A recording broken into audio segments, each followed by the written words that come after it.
Welcome to This Explainer. Today, we're diving straight into Lesson 3.6, all about changes in energy. We're looking at the mechanics behind how our universe actually operates. If you really look around, every single thing that happens, literally every action, involves some kind of energy shift. Let's get right into it. Take a look at this tennis ball just absolutely smashing through the water. It looks super dynamic, right?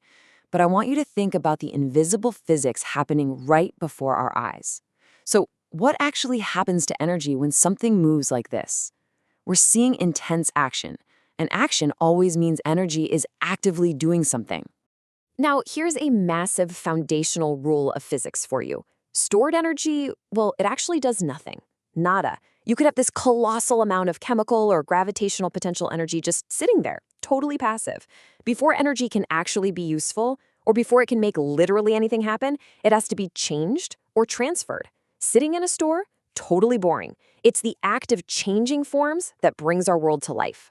Let's attach some vocabulary to this, just so we're on the same page.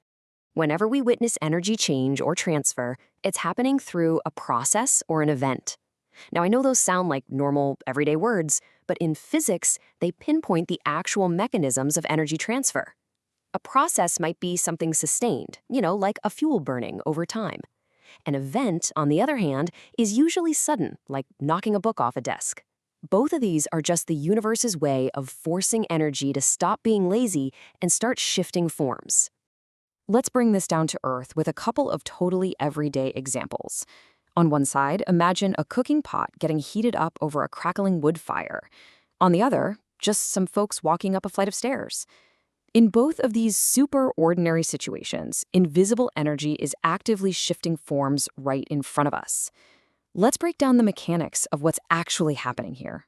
This is where you see how wildly different these changes can be. So look at the wood fire first. That wood is basically a giant battery, a store of chemical energy. Burning it is the process that flips that chemical energy into thermal energy, or heat, which then transfers straight to the pot and cooks the food. But contrast that with walking upstairs. In that scenario, you are the fuel source. Your body takes its own stored chemical energy from whatever you ate for breakfast and changes it into kinetic energy, the energy of movement. But wait, it doesn't stop there. Let's make you the main subject of this little experiment and trace the exact steps. Step 1. You've got chemical energy stored up inside you. Step 2, you start climbing those stairs, turning that chemical energy into kinetic energy to move your muscles and push yourself up. And step 3, because you're moving higher and fighting Earth's gravity, that kinetic energy is simultaneously changing into gravitational potential energy. You're literally building up a brand new store of energy just by going up a floor. Pretty wild, right? Okay, let's zoom way out from the human scale. Think massive, societal scale. We can use the exact same logic we just applied to climbing stairs to understand how a giant power station keeps an entire city lit up. It's really just the same thing, just a much larger, multi-step chain of events and processes. Let's slow down for a sec and trace this four-part chain reaction because it's fascinating. It kicks off with natural gas, which acts as a massive store of chemical energy. We burn that gas, there's our process, which changes the chemical energy right into thermal energy. But we're not done. That thermal energy is then changed into kinetic energy to spin these incredibly massive generators. And finally, the kinetic energy from those spinning generators is converted into electrical energy, shooting through wires right into our homes. It's this brilliant cascade where one form of energy just constantly triggers the next. Up to now, we've only talked about the really useful energy changes, right? Cooking our food, moving around, powering up our cities. But energy changes aren't always so helpful. Actually, we need to take a quick pivot to look at the darker side of energy transfer.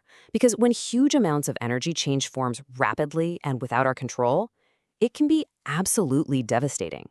Think about typhoons, hurricanes, earthquakes, and tsunamis. These are profound, terrifying examples of what happens when massive stores of thermal, kinetic, or elastic energy inside the Earth's systems suddenly change forms. Take an earthquake, for example. That is just a dramatic transfer of stored energy in the Earth's crust, aggressively snapping into kinetic energy. It's a stark reminder of the incredible, destructive power of energy changing forms on a planetary scale. So, with all these complex changes happening around us constantly, from the super helpful to the seriously hazardous, how do scientists actually keep track of it all? Shift gears with me to the practical side of things. We map these changes using incredibly simple block diagrams and arrows. Honestly, it's the clearest way to track the flow of energy from its input to its outputs. Let me show you how elegantly simple this works. Take a really common device, your television. The input is super simple. It pulls electrical energy right from the plug in your wall. But check out how that single input branches out.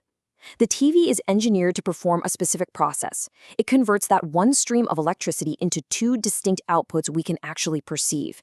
It changes the electrical energy into sound energy, so we hear it, and light energy, so we see the picture. One input arrow cleanly branches into two output arrows. Boom, simple. We can diagram simple events just as easily. Remember how we defined an event a few minutes ago? Picture a book resting high up on a shelf. Sitting there, it's hoarding a store of gravitational potential energy. But if it gets bumped and falls, well, that's the event. Our diagram for that would just be one single arrow, pointing from gravitational potential energy straight to kinetic energy. As it plummets to the floor, the book is quite literally treating its height for motion. All right, to wrap up this explainer, I want to put you in the scientist's seat. Let's look at a really simple investigation. Watching water turn into ice inside a freezer. Sounds pretty basic, doesn't it? You put liquid water in, it gets cold, it turns solid. But let's apply our brand new lens of energy transfer to this everyday kitchen process. Here's the puzzle.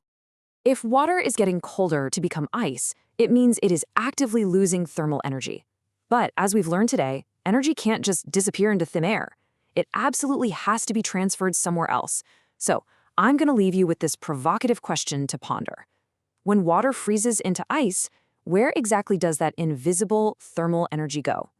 Think about the complex physics happening right next to your leftovers the next time you pop an ice cube tray in the freezer. Thanks for hanging out and exploring the dynamic world of energy changes with me.